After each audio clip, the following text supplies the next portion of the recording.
Hey guys, sorry, I had to stop this live 3 times because I just couldn't stop throwing up. Um, let's hope I haven't got bloody food poisoning from my burger today. I did think it was a bit sloppy, but literally since I got back, I haven't stopped bloody throwing up. But it's also part of just what I go through. Dean's back as well, and I'm not used to sort of living when he's at home, but I'd already planned to do this, and I have to do it, and I wanted to show how when you have a condition, what they're meant to do is one, it's managed by a GP. So basically, my GP is meant to be my central person, and they're the ones that then obviously make sure all your medical care and then obviously things like physios, OTs, and things like that. Hello there, Kitty. Hey, Maria. So, what I'm basically going to show you is how a managed move has completely failed, why social care are only actually just making money out of my family and not actually doing what they're meant to be doing. I apologise for the sound and for the quality on it. It's a broken screen. It's just technology. It's the way it is. So basically, as I showed you before, when I was running the boys' bath, so when we first got here to Portsmouth, we went to housing. We were at my mum's. We went to housing, and we explained that I was pregnant and that I had Ehlers-Danlos syndrome and I was a high-risk birth pregnancy, and that I needed to basically give birth in a hospital, and prior to being in labour, they would need to check me over medically to make sure that everything was. Have you found a roof for a few nights? Oh no, we have a house. This is a house. Where this is this. I'm on. I have a what's it called? A um, secure tenancy. So when we first got here, so basically 6 years ago, so this has been 6 years of my life since coming off of Downing Street and coming into the system and going, okay, I've got to do this your way. I get this, because you can't just come into a new city after you've just had 2 children taken, forced adopted. You're going to have to go for assessment. So when we first got here, we were in a 2-bed, which was a Roberts Centre, and we had a bath and a shower, right? Now that was a temporary one while they did a 28-week assessment to see if there was care of duty for Portsmouth to take us on as homeless, yeah? So then we get shoved into a 1-bed that we fought and fought and fought and said, this is ridiculous. There's a baby, so this is long term. And the housing officer basically said, we don't even know if you're keeping the kid. Well, that triggered me off, and then I learned that they were doing statutory meetings behind our back and causing absolute mayhem. So all I have ever said in anything to do with this as basic necessities in a home for somebody like me, take my children out of this situation, just me alone, and that is when so please remember the condition that I have, whether we have hypermobility spectrum or whether it's EDS, it doesn't matter, Erlos, Mr. Danlos, Mr. Erlos, or just saying the difference between a normal body, a flexible body, a hypermobile body, and something else.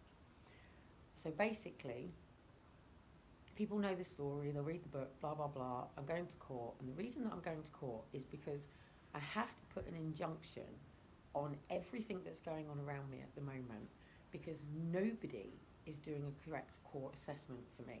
Now, I just want to fuck off, leave the system, get the frick out of here. But the fact is, I would still then ultimately need to have the upright MRI scan. And my boys and my children all have a right to know whether they have their mother's genetic condition. Now, they're all symptomatic. All my children are symptomatic. So now bring Elijah and Shiloh back into it. Even when we were in the 1-bedroom flat, the boys have grown up as a baby having a bath, okay? Now, Shiloh is, and also Dean as well, man thing, even my dad. When my dad got home from work, the first thing he did is he went for a bath. He had a bath. My dad always had a backache as well. So he was one of them ones that always had you know, the muscle relaxants and the sprays around, and he'd soak his back, and then when he'd get out, he'd ask me to walk over his back. He was a builder, so, you know, he was always struggling with his back. So basically, when you've got a multi-agency framework around you, that multi-agency framework really is separated between poverty and rich, isn't it? Is, can you afford the facilities and equipment for a child born with X, Y, or Z condition? Can you facilitate? So if I lived in Australia, I would have to probably take on 2 or 3 jobs in order to pay for, say I had a non-verbal autistic child, and that child required specialist speech therapy. Now, you'd have to pay for that privately to help you. So let's bring it back to mental health, okay? So mental health means that you are allowed, required, entitled to speak to a therapist, depending on what that assessment is. People are very scared of being sectioned in this country because we are so far behind in psychology, it's unbelievable. We still do many other things. Anyway, my battery's not going to last long, so I really want to get on with this quickly. Let me just pick you up on here and show you what I have to do each night that they don't give a damn about. So I've been through quite a few different ways. This bathroom has flooded goodness knows how many ways because I've got 2 little boys in there. This isn't even me.